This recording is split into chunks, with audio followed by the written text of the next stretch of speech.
আন-নাজরু ইলা ওয়াজহিল ওয়ালিদাইন, মা বাবার চেহারার দিকে তাকাইলে সওয়াব। মা বাবার খিদমত করলে তো সওয়াব হবে, কিন্তু মা বাবার চেহারার দিকে যদি তাকাই, সওয়াব যিনি দিবেন তিনি হচ্ছেন আমার আল্লাহ। এই পৃথিবীর জমিনে এত কমে এত স্বল্পে মা বাবাকে ছাড়া আর কারোকে এই পৃথিবীতে খুশি করা যায় না। এত কমে এত স্বল্পে মা বাবাকে ছাড়া আর অন্য কাউকে আপনি পৃথিবীতে খুশি করতে পারবেন না। আমি মৌলভী সাহেব, আপনি যদি আমাকে 10,000 টাকার একটা খাম যদি পকেটের মধ্যে ঢুকাইয়া দেন আর মনে মনে বলবেন আজকে মনে হয় হুজুর আমার এই 10,000 টাকার খাম পাইয়া মনে মনে খুশি, বাম্পার। আপনি কি চিন্তা করলেন আজকে আমার টাকা পাইয়া হুজুর মনে হয় আজকে বাম্পার, সব দোয়া আজকে হুজুর আমারে করব।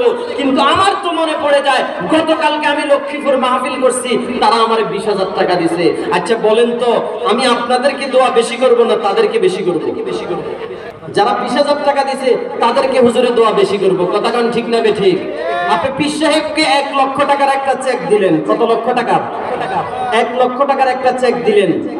আর আপনি মনে মনে ভাবতেছেন আজকে আমার পীর সব দোয়া আজকে আমারই করব, আর কাউরে করব না।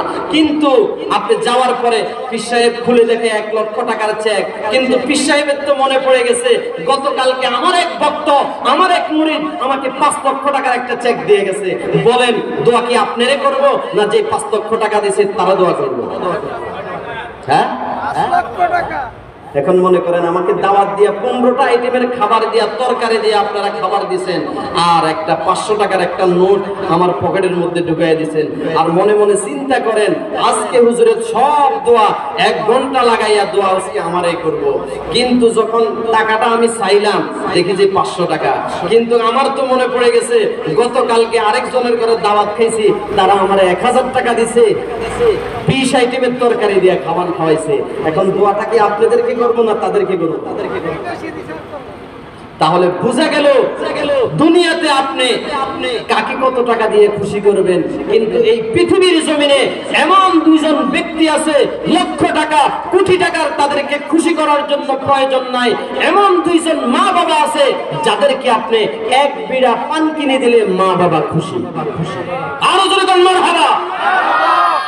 এমন 2জন মা বাবা আছে যাদেরকে লক্ষ টাকা খুশি করার জন্য লক্ষ টাকার প্রয়োজন নাই, 1000 টাকার প্রয়োজন নাই। তাদেরকে যদি আপনি 1 বিড়া পান তাদের হাতের মধ্যে তুলে দেন, মা বাবা মন খুলে আপনার জন্য দোয়া করবে। কথা কোন ঠিক না বেঠিক? লক্ষ টাকা গেল কই, 1000 টাকা গেল কই, হুজুরের দোয়া গেল কই, দোয়া গেল কই। এজন্য মনে রাখবেন সব সময় মা বাবার খিদমত করবেন, মা বাবার কাছ থেকে দোয়া নেবেন। রাজি আছেন তো ইনশাআল্লাহ? রাজি আছেন তো ইনশাআল্লাহ? আমার বন্ধুরা, হাকিমুল উম্মত মুজাদ্দিদ মিল্লাত শাহ আশরাফ আলী থানভী রাহমাতুল্লাহ আলাইহি ওনার কিতাবের মধ্যে লেখেন, যারা মা বাবার খিদমত করবে গো আমার আল্লাহ তাদেরকে 5টা পুরস্কার দিবে। কয়টা পুরস্কার? আর যেরকম কয়টা পুরস্কার? 5টা পুরস্কারের কথা শুনবেন তো? কি শুনবেন?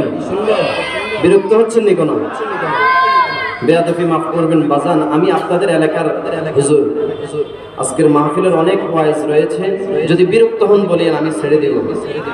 বলবো হাকিমুল উম্মত মুজাদ্দিদ মিল্লাত শাহ আশরাফ আলী থানভী রাহমাতুল্লাহ আলাইহি ওনার কিতাবের মধ্যে লেখে গো, যারা মা বাবার খিদমত করবে আমার আল্লাহ তাদেরকে 5টা পুরস্কার দিবে। কয়টা পুরস্কার? আরো যেরকম কয়টা পুরস্কার? 5টা পুরস্কার দিবে। 1 নাম্বার পুরস্কার হলো রে, যারা মা বাবার খিদমত করবে আমার আল্লাহ তাদেরকে দীর্ঘ হায়াত আমার আল্লাহ দান করবে। দেখেন না, মা বাবা যদি কোনো সন্তানের উপরে খুশি হয়ে যায়, মা সর্বপ্রথম দোয়া করে আল্লাহ আমার মাথার মধ্যে যত চুল, আল্লাহ তুমি আমার সন্তানদের তত হায়াত তুমি দিও। কয় কি কয় না? মা বাবা দেখবেন খুশি হয়ে গেলে সর্বপ্রথম মা বাবা দোয়া করে, আল্লাহ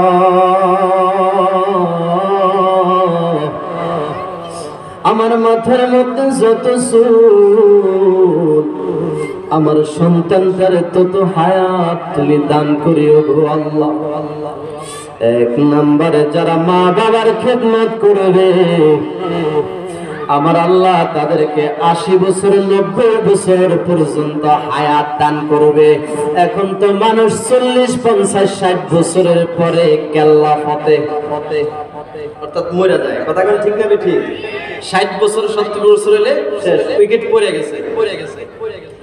আর যারা মা বাবার খেদমত করবে আমার আল্লাহ তাদেরকে দীর্ঘ হায়াত আমার আল্লাহ দান করবে, অর্থাৎ 90 বছর 100 বছর পর্যন্ত আমার আল্লাহ হায়াত দিবে।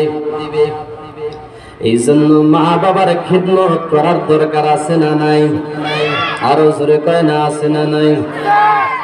আমি কিন্তু 3টার মধ্যে 2টার মধ্যে এখনো আছি। মনে আছে আপনাদের? 2টার মধ্যে এখনো আছি। বলছিলাম মা বাবার খেদমত যারা করবে আমার আল্লাহ তাদেরকে দীর্ঘ হায়াত আমার আল্লাহ দান করবে, অর্থাৎ 80 বছর 100 বছর আমার আল্লাহ হায়াত দিবে। আপনি দেখবেন যখন মারা যান আপনার স্ত্রীও কাঁদবে, আপনার মাও কাঁদবে, দুইজনের কান্নার মধ্যে কিন্তু পার্থক্য আছে আকাশ এবং জমিন। আপনার বউ কাঁদবে, হায় রে আমার স্বামী বলেছিল আমারে কানের দুল কিনে দিবে, আমারে গলার হার কিনে দিবে, আমারে ঈদের সময় সুপার মার্কেট নিয়ে যাবে, বসুন্ধরা সিটিতে নিয়ে যাবে। হায় রে আমার স্বামী যে মারা গেল রে, কে আমারে শপিং করে দিবে, কে আমারে গলার হার কিনে দিবে, কে আমারে কানের জিনিস কিনে দিবে। আর আপনার মা কান্দে রে, মালিক রে তুমি আমারে নিয়ে যাও, আমার হায়াতটা তুমি আমার সন্তানে দিও গো।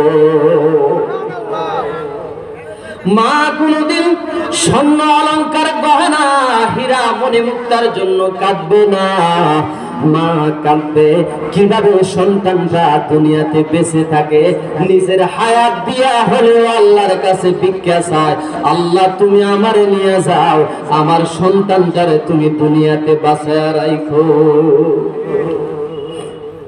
বলে কি বলে না? এটাই হচ্ছে মা বাবা। দেখবেন আপনার পার্শ্ববর্তী আপনার বোনের ছেলে মেয়ে যদি হয়, আপনি যদি মিষ্টি নিয়ে যান, আপনার বোনে বলবে বাইরে কেন মিষ্টি নিয়ে আনছো, আমার ফুতের জন্য দোয়া করে আল্লাহ যেন আমার বাজান রে হায়াত বাড়ায়া দেয়, আল্লাহ যেন আমার বাজান রে হায়াত দেয়। এই দোয়াটা কিন্তু মা করে। আপনার পার্শ্ববর্তী কারো যদি সন্তান হয়, আপনি যদি তাকে দেখার পরে 1000 টাকা দেন, বলবে টাকা দিস না, আমার বাজানের জন্য দোয়া কর, আল্লাহ যেন তারে বাঁচায়া রাখে। এই কথাটা কয় মা, প্রত্যেক কথায় কিন্তু এই কথাটা কয়, টাকা পয়সার দরকার নাই, মিষ্টির দরকার নাই, আমার সন্তানের জন্য দোয়া করিও যেন আল্লাহ তাআলা আমার বাজান্নারে আমার সন্তান দ্বারা যেন আল্লাহ কি করে বাঁচায়া রাখে। এই কথাটা মা কয় কি কয় না? এক নম্বরে হচ্ছে মা বাবার খেদমত যারা করবে আমার আল্লাহ তাদেরকে দীর্ঘ হায়াত আমার আল্লাহ দান করবে। 2 নম্বরে হচ্ছে মা বাবার খেদমত যারা করবে গো, 2 নম্বরে আমার আল্লাহ বিপদ আপদ বালা মুসিবত থেকে আমার আল্লাহ তাদেরকে বাঁচায়া রাখবে। আপনি গুনাহ করতে করতে নাফরমান করতে করতে আল্লাহ তাআলা বেজার হয়ে গেছে। কি হয়ে গেছে? বেজার হয়ে গেছে। আল্লাহ বলে ফেরেশতারে এই নাফরমান যখন ঘর থেকে বাহির হবে তার মাথার উপর ঠাডা ফেলিস। ফেরেশতারাও ঠাডা নিয়ে রেডি। আপনিও ঘর থেকে বাইর হয়েছেন, গাড়িটা নিয়ে হপায় মাত্র মুক্তারপুর ব্রিজে গেলেন, অটোটা নিয়ে মুক্তারপুর ব্রিজে গেলেন, হুন্ডাটা নিয়ে মুক্তারপুর ব্রিজে গেলেন। আর আপনার মা দুঃখিনী ঘরের মধ্যে বসে বসে কাপড়ের আঁচল তুলে আল্লাহরে ডাকতেছে, মালিক রে, আকাশের অবস্থাটা বেশি ভালো না, আমার সন্তানটা গাড়ি নিয়া, অটো নিয়া, আমার সন্তানটা ট্রাক নিয়ে মুক্তারপুর ব্রিজে গেছে। আল্লাহ রে, আমার সন্তানটারে তুমি সহি সালামতে আবার বাসায় ফিরে দাও। যখন আল্লাহু আকবার। এখন ফেরেশতারা কয়, আল্লাহ, যে গজব তোমার বান্দার উপরে ফেলবো, কিন্তু বান্দার মা তো কাপড়ের আঁচল বিছায়া দিছে, আল্লাহ এই গজব কোথায় এখন ফেলবো? আমার আল্লাহ কয়, ফেরেশতারা রে খবরদার, খবরদার, এই গজব আমার বান্দার মাথার উপরে ফেলিস না, এই গজব তাল গাছের মধ্যে ফেল, নারকেল গাছের মধ্যে ফেল। জোরে বল সুবহানাল্লাহ। মায়ের দোয়ার বরকত, কার দোয়ার বরকত? মায়ের দোয়া লাও হে মুমিন, মায়ের দোয়া লাও, মায়ের দোয়া লাও হে মুমিন, মায়ের দোয়া লাও। আরে বিপদে পড়বে না তুমি যখন যেথায় যাও, আরে বিপদে পড়বে না তুমি যখন যেথায় যাও, মায়ের দোয়া লাও হে মুমিন। কি বলেন না, একটু কষ্ট হচ্ছে? মায়ের দোয়া লাও হে মুমিন, মায়ের দোয়া লাও, মায়ের দোয়া লাও হে মুমিন। আরে বিপদে পড়বে না তুমি যখন যেথায় যাও, আরে বিপদে পড়বে না তুমি যখন যেথায় যাও, মায়ের দোয়া লাও হে মুমিন, মায়ের দোয়া লাও, মায়ের দোয়া লাও হে মুমিন। একটি গিলাস পানির ফলে আরে বাইজিদের কোলে তুলে হাত তুলে মা বলে বাজবে কোলি বানাও, মায়ের দোয়া লাও হে মুমিন, মায়ের দোয়া লাও, মায়ের দোয়া লাও হে মুমিন। মায়ের দোয়া লওয়ার দরকার আছে না নাই?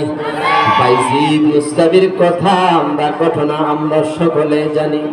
বাইজিদের মা রাত্রি বেলা পানির পিপাসা লেগেছে, সন্তানকে বলেছে, বাজান রে, আমার জন্য একটু পানি নিয়ে আস। বাইজিদ পানির তালাশ করতে করতে বহুদূর গিয়ে পানি পাইল। পানি নিয়ে এসে দেখে মা ঘুমায়া গেছে। কি করছে? ঘুমায়া গেছে। বাইজিদ ওই পানি নিয়ে সারা রাত মায়ের শিয়রে দাঁড়ায় আছে। শীতের রাত মায়ের যখন ঘুম ভাঙছে রে, মা তাকায়া দেখে বাইজিদ গ্লাস হাতে নিয়ে দাঁড়ায় আছে। মা জিজ্ঞেস করে, বাইজিদ রে, তুমি কি রাতের বেলা ঘুমাও নাই? বাইজিদ বলে, না মা, আমি ঘুমাই না। মা গো মা, তুমি রাতের বেলা আমার কাছে পানি চাইছো, আমি পানি আনতে দেরি হয়ে গেছে গো মা, তুমি ঘুমায় গেছো, আমি ঘুম থেকে তোমাকে জাগাই না। তোমার যদি ঘুমের ডিস্টার্ব হয়, এই জন্য আমি বাইজিদ সারা রাত পানির গ্লাস নিয়ে দাঁড়ায় আছি, কখন জানি তুমি আমার কাছে পানি চাও। জোরে বল আল্লাহু আকবার। সময় মতো যদি আমি বাইজিদ পানি না দিতে পারি রে,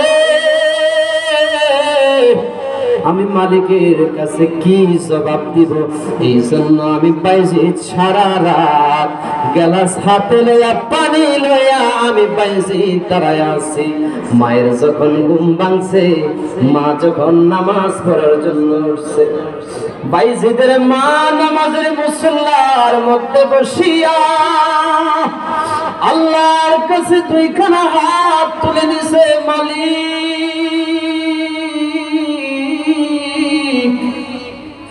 তুমি আমার সন্তানকে যুগশ্রেষ্ঠ আলেম না বানাইয়া সুলতানুল আরিফিন না বানাইয়া তুমি আমার সন্তানকে মারিফাতের সম্রাট না বানাইয়া তুমি আমার সন্তানরে মরণ দিও না। জোরে কোন আল্লাহু আকবার। সেই বাইজিদের কথা পৃথিবীর মানুষ আজও পর্যন্ত স্মরণ করে, ইতিহাস সাক্ষ্য দেয়। পৃথিবী যতদিন থাকবে বাইজিদের কথা স্মরণ করবে। কথা কোন ঠিক কিনা? এই জন্য বাজান রে, মা বাবার খিদমত করার দরকার আছে। 3 নাম্বার হচ্ছে রে, যারা মা বাবার খিদমত করবে গো, আমার আল্লাহ তাদেরকে সম্মানের চেয়ারে বসাইবে। এই যে রাতকে রাত দিনকে দিন বাংলাদেশের প্রত্যন্ত অঞ্চলে ঘুরি, প্রত্যন্ত অঞ্চলে রাতকে রাত আলোচনা করি, এই চেয়ারে বসার একমাত্র আমার মা দোয়া করেছে, বাবা দোয়া করেছে। কারণ আমি গুনাহগার, আমার ভিতরে কোনো ইলম কালাম নাই। মা বাবার দোয়ার বদৌলতে আমি সারা বাংলাদেশে ঘুরে আলোচনা করি, একমাত্র মা বাবার দোয়া ছাড়া আর কিছু না। দোয়া কার? আরো জোরে কোন দোয়া কার? এই সম্মানের চেয়ারে মানুষ 2টা কারণে বসতে পারে। কয়টা কারণে? হয় ইলমের কারণে, না হয় টাকার কারণে। কথা কোন ঠিক না বেঠিক? সম্মানের চেয়ারে মানুষ বসে রে। হযরত আলী বলেন, আল্লাহ তুমি আমাকে দুনিয়ার জমিনে টাকা পয়সা দাও নাই, কিন্তু তুমি আমাকে ইলম দিছো। কি দিছো? টাকা পয়সার কোনো দরকার নাই। আল্লাহ যে আমার ইলম দিছে, এই ইলমে আমি সন্তুষ্ট। আলীর ব্যাপারে আমার রাসূল বলেন, আনা মাদিনাতুল ইলমি ওয়া আলিয়ুন বাবুহা, আমি হচ্ছি মদিনার ইলম, আর সেই ইলমের দরজা হচ্ছে হযরতে আলী। জোরে কোন সুবহানাল্লাহ। আল্লাহ তাআলা আলীকে এমন ইলম দিছে, একবার রাতের বেলা যখন মানুষ ঘুমায়া যায়, আলী আল্লাহর রাসূলের কাছে আরজ করলেন, ইয়া নবী আল্লাহ, ইয়া হাবিব আল্লাহ, নবী গো, আমি যখন রাতের বেলা ঘুমাই গো নবী, আমার খুব ভয় হয়, কারণ না জানি ঘুমের ঘরে আমি আলী মারা যাই। এই জন্য আপনি আমাকে কিছু আমলের কথা বলে দিয়ে যান। জোরে জোরে কান্না সুবহানাল্লাহ। আল্লাহর হাবিব কয়, আলী রে, তুমি যখন ঘুমাইবা, রাতের বেলা যখন ঘুমাইবা, তখন তুমি 4000 দিনার আল্লাহর রাস্তায় সদকা করে তুমি ঘুমাইবা। জোরে কোন সুবহানাল্লাহ।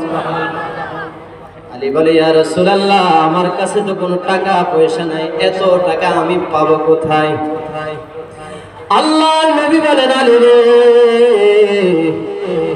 তুমি যদি রাতের বেলায় ঘুমাইবা রে, তুমি 4 বার মাত্র সূরাতুল ফাতিহা পড়বা। কয়বার? জোরে কয় না, কয়বার? তুমি 4 বার সূরাতুল ফাতিহা অর্থাৎ আলহামদুলিল্লাহ পড়বা। যে আলহামদুলিল্লাহ সারা নামাজ কিন্তু হয় না। লা সালাতা ইল্লা বিফাতিহাতিল কিতাব, সূরা ফাতিহা ছাড়া কিন্তু নামাজ হয় না। কথা কান ঠিক না বেঠিক? আল্লাহর নবী বলেন, আলী রে, তুমি রাতের বেলা যখন তুমি ঘুমাইবা, তখন তুমি 4 বার সূরাতুল ফাতিহা পড়ে ঘুমাইবা। কোন বান্দা যদি 4 বার সূরাতুল ফাতিহা পড়ে ঘুমায়া যায়, আল্লাহ পাক রব্বুল আলামিন তার আমলনামায় 4000 দিনার আল্লাহর রাস্তায় সদকা করার সওয়াব দিয়া দিবে।